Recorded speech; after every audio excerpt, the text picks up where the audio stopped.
প্রিয় দশম শ্রেণীর শিক্ষার্থী বন্ধুরা, তোমরা যারা 2026 সালে মাধ্যমিক ফাইনাল পরীক্ষা দেবে, তোমাদের জন্য আজকের এই ভূগোলের 2 মার্কসের সম্পূর্ণ লাস্ট মিনিট সাজেশনটি মোস্ট ইম্পর্টেন্ট।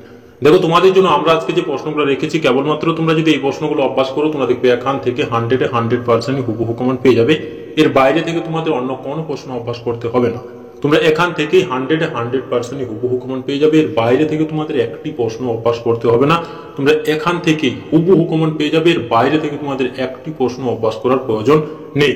তো দেখো, এই সাজেশনের সমস্ত প্রশ্ন পড়লেই 100% কিন্তু তোমরা কমন পেয়ে যাবে। আমি এতটা কিন্তু বলে গেলাম। তোমরা এক এক করে প্রশ্নগুলো দেখে নাও। দেখো, প্রথম প্রশ্নটি পর্যায়নের সংজ্ঞা দাও। দেখো, আমরা কিন্তু এখানে উত্তরগুলো বলবো না, তোমরা এই উত্তরগুলো কিন্তু তোমাদের খাতাতে নোট ডাউন করে নাও। তোমরা এখান থেকেই দেখবে সমস্ত প্রশ্নই হুবহু কমন পেয়ে যাবে। তারপরে প্রশ্নটি দেখো, বৈপরীত্য উষ্ণতা কাকে বলে? Most important. দেখো, এখানে অ্যান্সারটা করা হয়েছে। তারপরে প্রশ্নটি দেখো, প্রপাতকূপ কাকে বলে? Most important. এই প্রশ্নগুলো কিন্তু প্রত্যেকটি প্রশ্নই ভীষণভাবে গুরুত্বপূর্ণ। তারপরে প্রশ্নটি দেখো, হিমশৈল কাকে বলে? Most important. পল্লশঙ্কু কি? লোয়েসের সংজ্ঞা দাও। Most important. এপিজি জোয়ার কাকে বলে? Most important. এপিজি জোয়ার কাকে বলে? এই প্রশ্নটিও কিন্তু ভীষণভাবে একটি গুরুত্বপূর্ণ প্রশ্ন, মোস্ট ইম্পর্টেন্ট। পরে প্রশ্নটি দেখো, কর্ণাটক মালভূমির দুটি ভূপ্রাকৃতিক অংশের নাম লেখো। Most important. পরে প্রশ্নটি দেখো, নগরীভবন কাকে বলে? Most important. প্রত্যেকটি প্রশ্নই কিন্তু ভীষণভাবে গুরুত্বপূর্ণ। তোমরা এই প্রশ্নগুলো যদি কেবলমাত্র দেখে নিয়ে যাও, তোমরা দেখবে এখান থেকে 100% হুবহু কমন পেয়ে যাবে। পরে প্রশ্নটি দেখো, আন্তঃক্রান্তীয় সম্মিলিত অঞ্চল ITCZ কাকে বলে? Most important. পরে প্রশ্নটি দেখো, সমুদ্র স্রোতের সংজ্ঞা দাও। Most important. আপেক্ষিক আর্দ্রতা কি? পেরিগি জোয়ার বলতে কি বোঝো? Most important. পরের প্রশ্নটি দেখো, ভীষণভাবে গুরুত্বপূর্ণ, বজ্র ব্যবস্থাপনায় ভরাটকরণ কাকে বলে? পৌরসভা বজ্রের সংজ্ঞা দাও। মোস্ট ইম্পর্টেন্ট এই প্রশ্নগুলো। এবং তোমরা যদি এরকম ভাবে লিখতে পারো, তোমরা দেখবে 2-2 পাবে, অর্থাৎ নম্বর কাটার সম্ভাবনা তোমাদের থাকবে না। পরের প্রশ্নটি দেখো, ভারতের মরু উদ্ভিদের দুটি বৈশিষ্ট্য লেখো। Most important. ডুন বলতে কি বোঝো? Most important. পরের প্রশ্নটি দেখো, অনুসারী শিল্প কাকে বলে? এই প্রশ্নটি কিন্তু একটি গুরুত্বপূর্ণ প্রশ্ন, তবে আশা করি এই প্রশ্নটি তোমাদের কিন্তু 2025-এ চলে এসেছে, তো তোমরা এই প্রশ্নটি কিন্তু বাদ দিতে পারো। তারপরে প্রশ্নটি দেখো, ভারতের প্রধান অভ্যন্তরীণ জলপথের যুক্তকারী কেন্দ্রগুলির নাম লেখো। Most important. পরের প্রশ্নটি দেখো, সেন্সর বলতে কি বোঝো?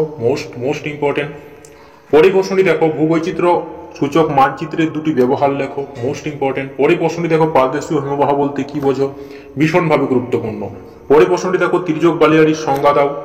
ময়দান বলতে কি বোঝো? Most important. পরের প্রশ্নটি দেখো, কাচ্ছের রণ কি? পশ্চিমী ঝঞ্ঝার সংজ্ঞা দাও। Most important.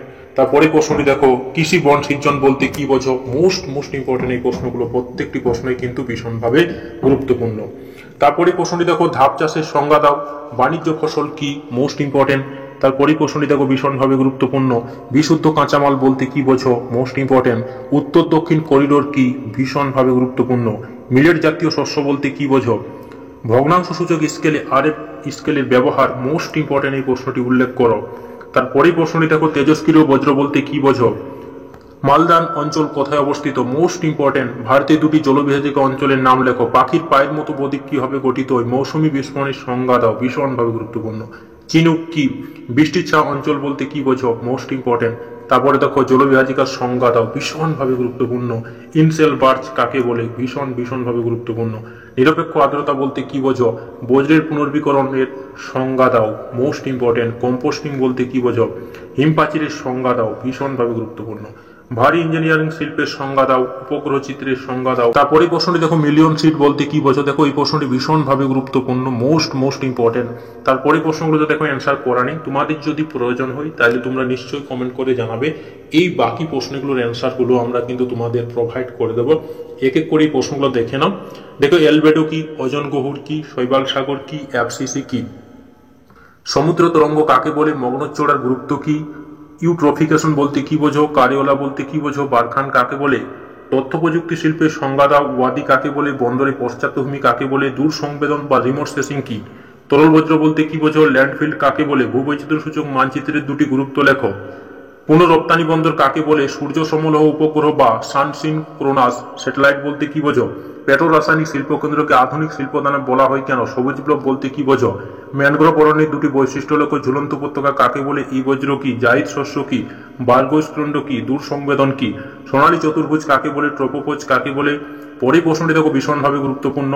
খারিজ শস্য বা রবি শস্যের মধ্যে পার্থক্য লেখো। অপসারণ গর্ত কাকে বলে? কি দেখো পরের প্রশ্নটি, কিভাবে জলপ্রপাতের পশ্চাৎ অপসারণ ঘটে? ভীষণ ভাবে গুরুত্বপূর্ণ এই প্রশ্নটি। পরের প্রশ্নটি দেখো ষষ্ঠ ঘাতের সূত্র কি? অবরোহণ কাকে বলে? ধারণবাহিকা কাকে বলে? ক্রেভাস কাকে বলে? জিওস্টেশনারি উপগ্রহ কি?